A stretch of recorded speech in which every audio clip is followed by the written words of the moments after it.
आदाब, इस्तकबाल है। मैं हूं आपके साथ अबू हुरैरा। यूपी असेंबली इंतखाबात की तारीखों का बाकायदा ऐलान हो चुका है। पहले से ही चुनावी माहौल यूपी में गरमाया हुआ है। चुनावी तारीखों के बाद से सियासी पारा और चढ़ रहा है। हर जमात और हर उम्मीदवार अपनी अपनी जीत के लिए कोशां है, लेकिन ऊंट किस करवट बैठेगा ये तो नतायज आने के बाद ही पता चलेगा।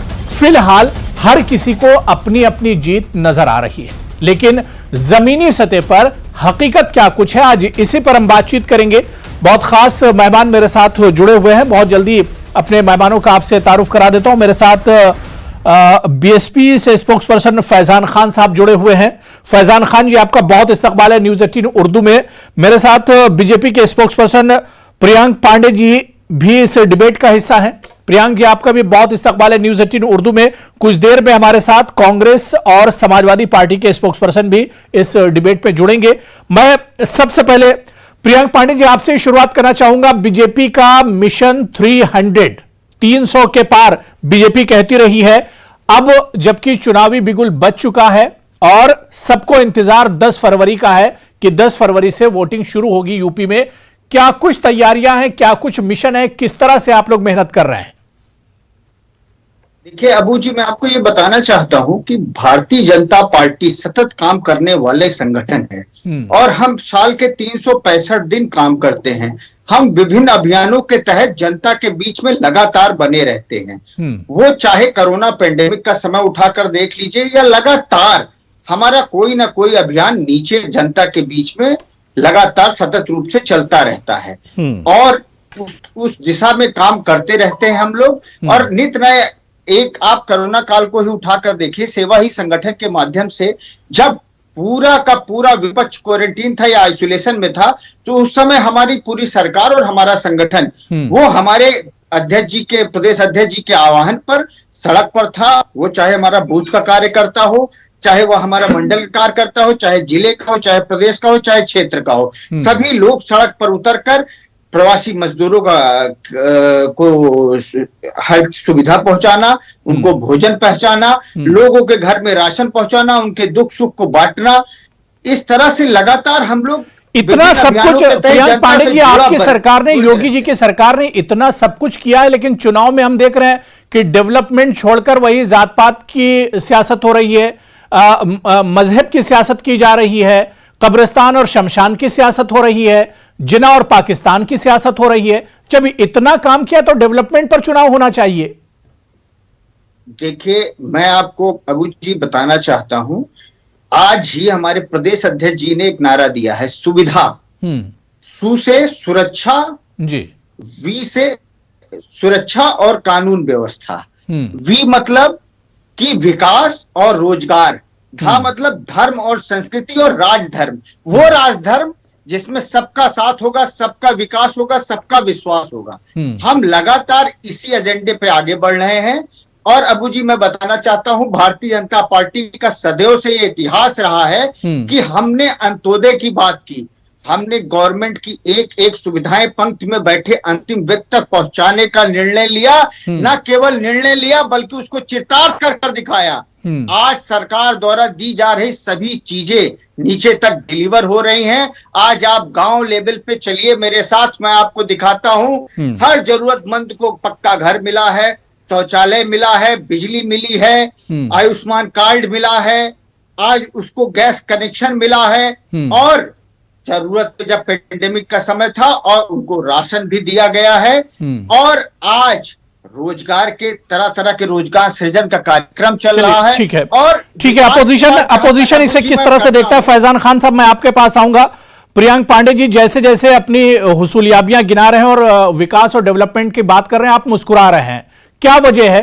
क्या बीएसपी को योगी जी की सरकार में विकास नजर नहीं आ रहा है? देखिए अबू हुरैरा जी, जब योगी आदित्यनाथ जी ने खुद ही अपने दिए हुए नारे, मोदी जी के नारा सबका साथ सबका विकास को कल लखनऊ में तोड़ दिया। उन्होंने कल लखनऊ में 80% बना 20% की राजनीति बता दी, लड़ाई बता दी। तो अब सबका साथ सबका विकास कहाँ है? बहुजन समाज पार्टी बात करती है तो 100% के लिए बात करती है, लेकिन कल योगी आदित्यनाथ जी ने खुद ही कहा कि 80% और 20%। इसका मतलब साफ है कि चुनाव को जातिवाद की तरफ ले जा रहे हैं, मजहबी एंगल देना चाहते हैं और इस उत्तर प्रदेश को पूरी तरीके से जातिवाद में फैलाना चाहते हैं और चुनाव को उस तरफ लेके जाना चाहते हैं। जैसा कि आपने कहा कि कब्रिस्तान, शमशान, पाकिस्तान, अफगानिस्तान, यही सब इनके मूल मुद्दे हैं। देखिए अबू हुरैरा जी, मैं आपसे साफ तौर से कहूं कि जिस कोरोना का इन्होंने कहा कि राष्ट्रीय अध्यक्ष जी शायद नहीं बता पाए कि माननीय हाई कोर्ट ने इस बात को कहा कि ऑक्सीजन से मरने वाले लोगों का उत्तर प्रदेश में नरसंहार कहा जाएगा। स्वास्थ्य जो सेवा है उत्तर प्रदेश में, वो उच्चतम न्यायालय ने कहा कि वो उत्तर प्रदेश का राम भरोसे है। ये कहां की बातें कर रहे थे, इसलिए मुझे मुस्कान आ रहा था कि क्या बातें कर रहे हैं। जब किसानों की बात करिए, ये काशी की बात करने लगेंगे। जब बिल्कुल ठीक है, कुछ टेक्निकल प्रॉब्लम आ गया। मैं फैजान साहब दोबारा से आऊंगा। मेरे साथ एक और खास मेहमान मोहम्मद अब्बास साहब, समाजवादी पार्टी के सीनियर लीडर हैं, इस वक्त डिबेट में मेरे साथ जुड़ चुके हैं। मोहम्मद अब्बास साहब, सर आपका भी बहुत इस्तकबाल है। चुनाव की तारीखों का ऐलान हो चुका है और समाजवादी पार्टी बहुत पहले यह नारा दे चुकी थी कि 22 में बाइसिकल। क्या कुछ तैयारियां आप लोगों की?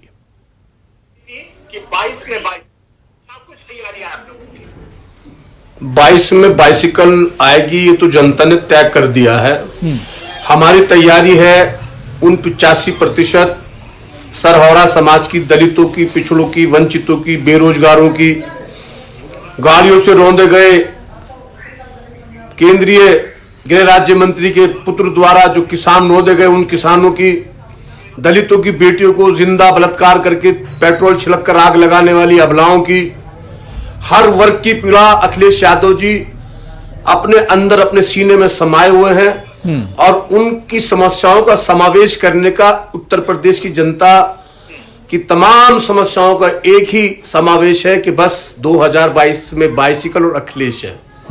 हमारी पूरी तैयारी है, सब चीजों पे हमारी नजर है, बदलाव तय है। भारतीय जनता पार्टी ने जिस तरह से कोरोना काल में लूट करी है, खसूट करी है, लाखों करोड़ का पैकेज इनके नेताओं द्वारा, भारतीय जनता पार्टी के अधिकारियों द्वारा, और जिस तरह से 50-50 हजार रुपए का कोरोना में सिलेंडर बिका, 1-1 लाख रुपए के एनसीआर में बेड बिके जो भाजपा के लोगों ने कब्जा लिए थे अस्पतालों के, पूरी सीटें कब्जा ली और फिर उन्हें 1 लाख रुपए में बेड बेचने का काम भाजपा के लोगों द्वारा किया। लेकिन अब्बास साहब, जिस तरह से अब्बास साहब कहते हैं कि मोहम्मद अब्बास जी, मैं दूसरा सवाल इस पर आपसे सवाल लूंगा। मेरे साथ सूची विश्वास जी जो कि स्पोक्स पर्सन है कांग्रेस की, वो भी डिबेट में जुड़ चुकी है। सूची विश्वास जी, आपका भी बहुत इस्तकबाल है न्यूज़ 18 उर्दू में। मोहम्मद अब्बास जी, आपने कहा कि योगी सरकार में विकास नहीं हुआ। योगी सरकार में जब पीएम साहब या योगी जी खुद कहीं इनॉग्रेशन करते थे, किसी प्रोजेक्ट पे काम शुरू करते थे या कहीं फीता काटा जाता था, तो समाजवादी पार्टी यही कहती थी कि ये तमाम प्रोजेक्ट तो अखिलेश यादव के दिए हुए हैं।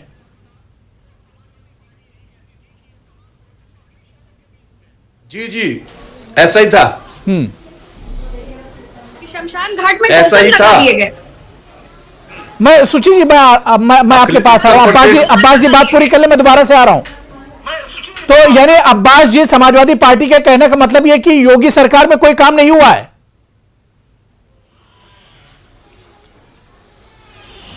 भाई एक काम बताइए ना जो योगी सरकार ने कर रहा हो। पूर्वांचल एक्सप्रेस का पूरा खाका खींचकर तमाम जमीन नाप तोल करके किसानों के मुआवजे तय करके हम कर चुके थे। लखनऊ एक्सप्रेस वे हमने बनाया, कानपुर की मेट्रो का उद्घाटन अखिलेश जी ने करा था, लोहिया अस्पताल कैंसर जो हमने बनाया, तमाम 54 जिलों के 4 वे लेन हमने बनाए, 1100 सब स्टेशन जिसमें आज बिजली मिल रही है, एक सब स्टेशन एक बनाया हो मुख्यमंत्री योगी जी ने 1100 सब स्टेशन बनाए। बड़ी ट्रांसमिशन लाइन अखिलेश जी ने बदलवाई बिजली की। हमने 20 लाख से ज्यादा लैपटॉप बांटे। हमने 15 मिनट पर जच्चा बच्चा के लिए एक कॉल जाती थी, 15 मिनट में एम्बुलेंस जाती थी। 15 मिनट में एक्सीडेंट होता था, एक कॉल जाती थी। 4.5 से 5 लाख लोगों की जान बचाने का एम्बुलेंस ने काम किया था, जो एक्सीडेंट के बाद फौरन जाती है।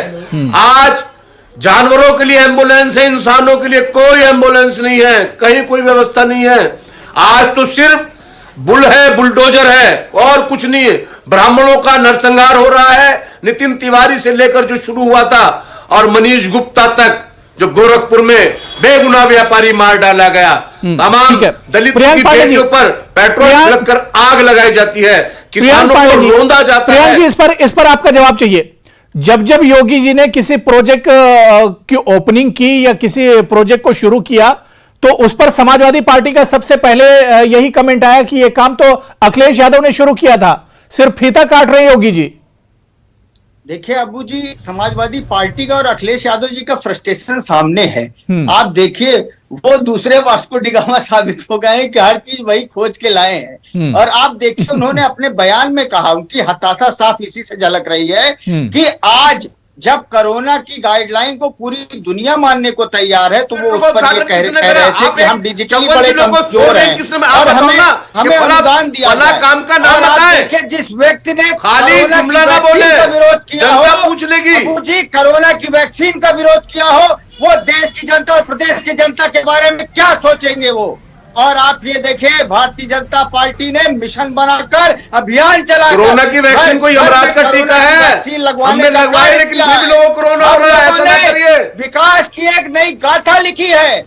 आज आप उठाकर एक्सप्रेसवे का जाल देख लीजिए, आज आप एक्सप्रेसवे के किनारे कौन सा विकास को देख लीजिए, आज ब्राह्मण विकास को, में हर ब्राह्मणों की हत्याओं का विकास किया आपने, कल्पना, ब्राह्मणों की हत्या नरसंहार किया है, रोज कहीं ना कहीं ब्राह्मणों की हत्या हो रही है। की देन है, उस पर भी इन लोगों के पेट में दर्द हो रहा है, जिन अपराधियों ने और जिन माफियाओं ने गरीबों और दलितों, शोषित और वंचित का हक छीनकर बड़ी बड़ी बिल्डिंगें बनाई। अबू जी, काम का नाम पूछिए, जगह का नाम पूछिए, करा विकास नहीं मिला, विकास तो मार डाला गया ब्राह्मण होने की वजह से। दर्द हो रहा है।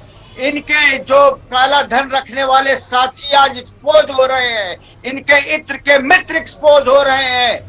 आज जनता इनको पूरी तरह से नकार। चलिए ठीक है, नहीं, जनता का फैसला क्या होगा ये तो मार्च में पता चलेगा, जब नतीजे खुलेंगे उस वक्त पता चलेगा कि जनता किसके साथ है या जनता किस पर भरोसा कर रही है। मैं सूची विश्वास जी आपके पास आऊंगा।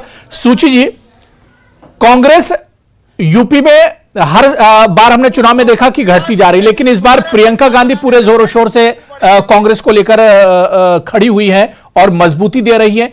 क्या किस तरह की तैयारी आप लोगों की है? चुनाव की तारीखों का ऐलान हो चुका है, अब इम्तिहान का वक्त है। देखिए, आपने अभी पूछा कि योगी राज में विकास नहीं हुआ, तो मैंने आपको इसलिए आवाज देकर अलग से कहा कि भाई विकास तो इतना हुआ है कि शमशान घाट में टोकन बांट दिए गए और नाइजीरिया से बह के उत्तर प्रदेश में लाशें आ गई। और जब वो मुख्यमंत्री जी गोरखपुर के सांसद रहे तो वहीं की समस्याएं बदलने पे उन्होंने कभी फोकस नहीं किया। आज भी वहां पर जल निकासी और जल भराव की इतनी जबरदस्त समस्या है, बाढ़ के पानी को निकालने के लिए लोग किस कदर परेशान होते हैं, लेकिन तब वो उर्दू बाजार का नाम बदलकर हिंदी बाजार रखने में व्यस्त थे। जैसे ही वो मुख्यमंत्री बने तो 1049 बच्चों की डेथ जिस बीएलआरडी अस्पताल में ऑक्सीजन की कमी से होती है, तो उसमें भी वो एक डॉक्टर कफील साहब पर एनएसए लगाते हैं, लेकिन उसी पुष्पा सेल्स कंपनी को ऑक्सीजन का ठेका दोबारा दे देते हैं, जो कि ब्लैक लिस्टेड थी और जिसकी वजह से इतनी बड़ी दुर्घटना हुई। तो वो तो हिंदुत्व के पोस्टर बॉय हैं, वो तो आरएसएस की कट्टर फॉसिस्ट छवि के प्रतिबिंब है। इसके अतिरिक्त उनकी कोई योग्यता नहीं है, ना ही उन्हें कुछ करने की आवश्यकता है। केंद्र में यूपीए सरकार की योजनाओं का कट कॉपी पेस्ट करना और प्रदेश में अखिलेश जी की सरकार का योजनाओं का कट कॉपी पेस्ट करना। इसके अतिरिक्त उन्होंने ब्रज में होली बनाई होगी, बाकी फगुआ बनाया होगा, 33 करोड़ का दिया जलाया होगा। अगर कहीं 9 इंची का एक ईटा माननीय मुख्यमंत्री यशस्वी योगी आदित्यनाथ जी ने लगाया है, तो मेरा प्रश्न है कि उसके प्रवक्ता उसका उत्तर दे। बाकी ठोको नीति एनकाउंटर पॉलिसी लेकर प्रदेश में आए थे, ठीक है, सद्भाव को नष्ट किया। पांडे जी बहुत मुख्तसर में जवाब दे दीजिए। सूची जी जो सवाल पूछ रहे हैं उसका जवाब बहुत मुख्तसर में। फैजान साहब उसके बाद आ रहा हूं आपके पास जी।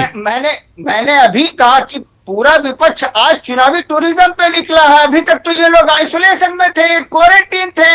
आप पूर्वांचल एक्सप्रेस पे जाइए ना, भर्राटा भरिए गाड़ी से। अखिलेश यादव से लेके विपक्ष के कई नेता भर्राटा भर चुके हैं। बुंदेलखंड एक्सप्रेसवे पे आइए, बुंदेलखंड एक्सप्रेस के बाद पूर्वांचल की नींव रखी थी, बहुत जल्दी आज भी जारी है। तब मजाक उड़ा रहे थे, अखिलेश जी ने उद्घाटन करके मैप रोड तैयार किया था। पहले दिल्ली से मेरठ जाने के लिए घंटों जाम में रहना पड़ता था। आज वो रास्ता इतना सुगम होके इतना सहज हो गया है, जाइए गाड़ियों से फर्राटा भरिए। ये योगी सरकार नहीं, देखिए जो सरकार में होगा उसकी तो जिम्मेदारी बनती है कि आवाम के लिए सब काम होते हैं। ये सारे काम तो आवाम के लिए होते हैं और जो सरकार में होगा उसकी जिम्मेदारी बनेगी कि आवाम के सहूलत के लिए इस तरह के काम किए जाए, डेवलपमेंट किया जाए। मैं फैजान खान साहब आपके पास आना चाहूंगा। फैजान खान साहब, बीएसपी के हिसाब से यह चुनाव बहुत अहम है। मायावती जी के पास खोने के लिए कुछ नहीं, पाने के लिए बहुत कुछ है। देखिए, हम सूबे में 4 बार रहे हैं, हमारा शासन बहुजन समाज पार्टी का। अब 5वीं बार उत्तर प्रदेश की जनता बिल्कुल खड़ी इंतजार कर रही है कि जल्द से जल्द चुनाव वोटिंग का दिन है। अब बाबा साहब के दिया हुआ ये राइट जो है, हर किसी को वोट का अधिकार देकर आदरणीय बहन कुमारी मायावती जी को 5वीं बार इस सूबे के मुख्यमंत्री बनाया जाए। ये भारतीय जनता पार्टी के प्रवक्ता और समाजवादी पार्टी के प्रवक्ता जो तूतू महमे में लगे हैं हर जगह और आपस में एक दूसरे की लड़ाई बताते हैं। आप बताइए अबू हुरैरा जी, ये कहां पर लड़ाई पे है? ये सिर्फ शिलान्यास, लोकार्पण में, बहस में, मुद्दे में फंसे हुए हैं। मैं पूछना चाहता हूं, चाहे वो यमुना एक्सप्रेसवे हो, गंगा एक्सप्रेसवे हो, वो तो खैर समाजवादी पार्टी के अखिलेश जी ने खुद ही कह दिया है, चाहे जेवर एयरपोर्ट हो, ये सब हमारे शासनकाल का दिया हुआ है। यहां तक कि अल्पसंख्यक आयोग से लेके, निदेशालय से लेके, पिछड़े वर्ग को लेकर, दलित वर्ग को लेकर, अपर कास्ट में खासतौर से ब्राह्मण समाज को लेकर आज सारी उत्तर प्रदेश की जनता जाति, धर्म, सर्वजन हिताय सर्वजन सुखाय के नारे पे बहुजन समाज पार्टी के साथ कदम से कदम मिलकर चल रही है। और इस सूबे में कानून द्वारा कानून का राज स्थापित करने वाला कोई पार्टी है तो बहुजन समाज पार्टी है। आप बताइए अबू हुरैरा जी, किसानों को कुचलने के बाद भी एक तरह से जालियांवाला बाग इस बार लोगों ने देखा, इसके बाद भी टहनी साहब पद पर बरकरार है, तब भी ये कहते हैं कि कानून व्यवस्था इन्होंने ठीक किया। इनके ही लखनऊ पुलिस द्वारा 25,000 का इनामी बदमाश धनंजय सिंह क्रिकेट खेलता हुआ नजर आता है और कहते हैं माफिया उत्तर प्रदेश छोड़ के चला गया। सिर्फ ये जातिवाद माफिया गर्दी में भी देखते हैं और उस तरह से फैसला लेते हैं। लेकिन ये कानून की धज्जियां उड़ाने वाले 3 सालों में 23 मौतें पुलिस हिरासत में हुआ। मानवाधिकार ने सबसे ज्यादा नोटिस इनको दिया। नीति आयोग स्वास्थ्य मामले में सबसे निचले पायदान पे आ गए। मोहम्मद अब्बास जी, अभी तक तो समाजवादी पार्टी तमाम डेवलपमेंट के काम पर दावा करती थी, लेकिन देखिए बीएसपी भी गिना रही है। यहां पर मायावती जी के दौर में भी बहुत कुछ काम हुआ है, उन्हीं का सब किया हुआ है जो आज ये काट रहे हैं। देखिए, मैं बिल्कुल कहूंगा कि यमुना एक्सप्रेसवे सरकार ने बना है, जेवर बना है, लेकिन उसके बाद चाहे 54 जिलों को 4 लेन करना हो, कनेक्टिविटी दी है देहातों से 54 जिले। यमुना एक्सप्रेस के बाद लखनऊ एक्सप्रेसवे 320 किलोमीटर, पूर्वांचल एक्सप्रेसवे, आजमगढ़ उत्तर लखनऊ एक्सप्रेसवे, तमाम तरह के बड़े बड़े रोड। और रोड ही क्यों, हमने स्वास्थ्य सेवाएं बहुत बेहतर करी। स्वास्थ्य सेवाएं नहीं, हमने शिक्षा सेवाओं को बेहतर करा। पढ़ो बेटियां, बढ़ो बेटियां, 20,000 30,000 लैपटॉप, इंटर तक की पढ़ाई फुट, हाई ग्रेजुएशन लड़कियों की पढ़ाई मुफ्त। हमने पूरा इंफ्रास्ट्रक्चर डिजिटल इंडिया खड़ा करने के लिए किया था। लैपटॉप बांटे 20 लाख से ज्यादा। डिजिटल सांडों को खेतों में चला के नहीं होता, डिजिटल लैपटॉप पे होता, जो अखिलेश यादव जी ने करने का काम किया। अखिलेश यादव जी का एक विजन था, पढ़े लिखे हैं, पढ़े लिखों की तरह बात करते हैं, किसी धुएं में और धुंध की तरह बात नहीं करते। अखिलेश यादव जी ने सबको न्याय दिया था, व्यापारियों को न्याय दिया था, किसानों के तो बेटे हैं, किसान पुत्र हैं, किसानों को न्याय दिया, व्यापारियों को दिया, ब्राह्मणों को सम्मान दिया। और इन्होंने ब्राह्मणों के साथ क्या चुन चुन के ठोक के मारा। इन्होंने तो माफियागर्दी करी, एक जाति वर्सेस ब्राह्मणवाद। पांडे जी जवाब दे रहे हैं। मेरे भाई के तो धनंजय सिंह क्रिकेट खेले, धनंजय क्रिकेट खेले और 25,000 के इनामी। पांडे जी, ये हो रहा है, मुजफ्फरनगर ब्राह्मणों का नरसंहार हो रहा है, मथुरा का राम वृक्ष का विकास दुबे मार दिया गया क्योंकि उसकी जाति नहीं थी। धनंजय क्रिकेट खेल रहे हैं। यूपीएससी में घोटाला सबको याद है, क्या क्या गिनाऊं? नहीं, कोई नहीं जलाएगा, भाजपा की साजिश थी। भाजपा के लोगों ने तेल डाला था उस पे, सबको पता है। भारतीय जनता पार्टी के लोग करते हैं। समाजवादी पार्टी ने यश भारती घोषित किया था, पत्रकारों को सम्मान दिया, पत्रकारों की कॉलोनियां बनाई, लखनऊ में बनाई। पत्रकारों का जितना सम्मान समाजवादी पार्टी करती है, चैनलों का, बड़े बड़े संपादकों का नहीं, धरती के पत्रकारों का सम्मान समाजवादी पार्टी करती है, जो फील्ड में रहता है, जो पत्रकार अपनी जान पे खेल के चलता है। लेकिन आपने तो पत्रकार को भी, किसानों के साथ साथ पत्रकार की हत्या क्या देगा? लखीमपुर खीरी में हमारे हुई या यहाँ नहीं तो हुई? हमारे माननीय मुख्यमंत्री अबू हुरैरा जी, मैं पूछना चाहता हूँ, पत्रकार भाई मारा गया नहीं मारा गया? लखीमपुर खीरी में किसने मारा? हमारा परिवार कुचल दिया गया और वो पत्रकार सबको भी। अपने परिवार के भांति उन माओं के आंसू, उन अबलाओं के आंसू, यतीम बच्चों के आंसू तो देख लो। सरकार की हर योजना 700 किसान। नहीं, बिल्कुल देखिए, अपने अपने दावे हैं, अपने अपने दावे हैं चुनाव से पहले। अब तारीखों का भी ऐलान हो चुका है। मैं सूची विश्वास जी आपके पास आऊंगा। सूची विश्वास जी, प्रियंका गांधी जी का बहुत बड़ा दांव, उन्होंने महिलाओं को आगे लाने की कोशिश की है कि लड़कियों लड़ सकती हूं। क्या आपको लगता है कि एक बड़ा बदलाव प्रियंका गांधी ला पाएंगी यूपी की सियासत में, जहां पर बीजेपी, समाजवादी पार्टी, बीएसपी और भी पार्टियां अपनी किस्मत आजमा रही हैं? जी देखिए, फॉसिस्ट ताकतें सत्ता में हैं और सांप्रदायिकता और ध्रुवीकरण भारतीय जनता पार्टी की राजनीति का आधार है जी।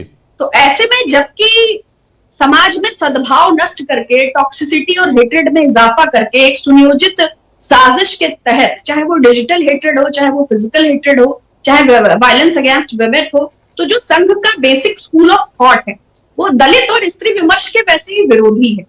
तो इस प्रकार के काल में जबकि इतना अंधकार हो चुका है, श्रीमती प्रियंका गांधी वाड्रा ने 40% महिलाओं को टिकट या राजनीति में डायरेक्ट भागीदारी देने की जो पहल की है, आप समझिए कि एक नए विमर्श को जन्म दिया है। ये जो विभाजन की राजनीति है, ये जो जाति धर्म सांप्रदायिकता की राजनीति है, इससे छुटकारा पाने के लिए एक विकल्प हमारे सामने खड़ा किया है। क्योंकि जो स्त्री होती है वो एक परिवार की धुरी होती है, वो समाज का आधार होती है। जब वो शिक्षित होती है, राजनीतिक रूप से सशक्त होती है, तो वो एक परिवार, एक जिला, एक मोहल्ला, एक ब्लॉक का आधार होती है।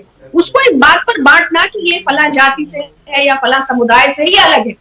तो अब जबकि हेट्रेड और टॉक्सिसिटी, जो ये आपका इनका जो प्रोपेगेंडा सेल है, जो इनकी पूरी एक मशीनरी है जिसके तहत समाज में विभाजन का काम, ये संघ की सोच का जो माध्यम है जिसको ये विस्तारित करते हैं, उससे लड़ने के लिए श्रीमती प्रियंका गांधी वाड्रा जी ने एक नए विमर्श को जन्म दिया। प्रियंका पांडे जी, लास्ट कमेंट आपका, कुछ कहना चाह रहे थे आप? पांडे जी। मैं अबू जी ये बताना चाहता हूं कि नारी सुरक्षा की जो ये बात करते हैं, तो प्रियंका चतुर्वेदी के साथ कांग्रेस में क्या व्यवहार हुआ था वो पूरे देश ने देखा है। और सपा में गायत्री प्रजापति जितने गंभीर आरोप से उनको सजा सुनाई गई है, इसको भी पूरे देश की जनता ने देखा है। और मैं आपको बताता हूं कि आज प्रदेश की जनता भाजपा के सुशासन को अपना पूरा आशीर्वाद दे रही, और आगामी 10 मार्च को आपके साथ इसी डिबेट पर बैठ के मैं ये दिखाऊंगा कि भारतीय जनता पार्टी पिछली बार से भी ज्यादा मैंडेट के साथ पूर्ण बहुमत की सरकार बनाने जा रही है। भाजपा के अबू जी जी पांडे जी, मैं सुन पा रहा हूं, आवाज आ रही मेरी? जी मैं सुन रहा हूं। पांडे जी कंटिन्यू कीजिए। और रही बात, आप आज हर वर्ग को उठाकर देखिए, महिलाओं की, पांडे जी आप महिलाओं की बात कर रहे हैं, या जितनी सियासी पार्टियां महिलाओं की बात कर रहे हैं, हालिया दिनों बुल्लीबाई और सुली डील्स पर मुस्लिम महिलाओं को लेकर जिस तरह की नाजेबा हरकत की गई, इस पर कोई सियासी पार्टी नहीं बोली, कोई सियासी पार्टी इस पर निकलकर सामने नहीं आई। महिलाओं के लिए दावे तो बड़े बड़े किए जाते हैं। पांडे जी। अबू भाई, मैंने ये एक बात कहा कि भारतीय जनता पार्टी सदैव नारी हित को सर्वोपरि मानती है। हमने हमेशा नारी हित को, आप रिजर्वेशन देंगे, बीजेपी रिजर्वेशन देगी, बीजेपी देगी 40% महिलाओं को वो सीट देगी। देख लीजिए, आज 3 तलाक का मुद्दा किसने ये किया?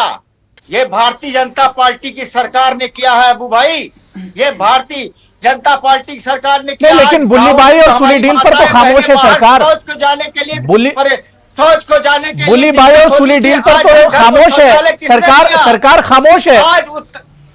आज अबू भाई, आज उत्तर प्रदेश का कोई भी गुंडा हमारी बहन बेटियों की तरफ आंख उठाकर नहीं देख सकता। आज रात के 12 बजे भी हमारी बहन बेटियां चौराहों पर दलित बेटी का परिवार के साथ गैंग रेप हुआ, तेल डाल के आग लगा दी गई, शर्म नहीं आती? आग नहीं डालते वो तो कौन सा दिन तो आप लोग। चलिए ठीक है, देखिए ये सबके अपने अपने दावे, ये सबके अपने अपने दावे हैं कि किसने क्या कुछ किया है, लेकिन असल तस्वीर तो मार्च में आएगी। उससे पहले एक बड़ा इम्तिहान होगा 10 फरवरी से 10 मार्च तक, और 10 मार्च को जो नतीजे आएंगे वही एक तरह से दूध का दूध और पानी का पानी करेंगे कि किसने आवाम का विश्वास जीता है, किसने आवाम का भरोसा जीता है। और यह इम्तिहान का वक्त है, सवाल पूछे जाएंगे इस वक्त पिछले 5 साल में आपने क्या कुछ किया है, कितने वादे ऐसे हैं जो वादे वफा हुए हैं और कितने वादे ऐसे हैं जो सिर्फ हवा में किए गए और उसका नतीजा कोई नहीं निकला है। यह इम्तिहान का वक्त है और इस वक्त सवाल जरूर पूछे जाएंगे। बहुत बहुत शुक्रिया प्रियांक पांडे जी मेरे साथ जुड़ने के लिए, मोहम्मद अब्बास साहब, फैजान खान साहब और सूची विश्वास जी, सभी का बहुत बहुत शुक्रिया डिबेट में जुड़ने के लिए। आदाब।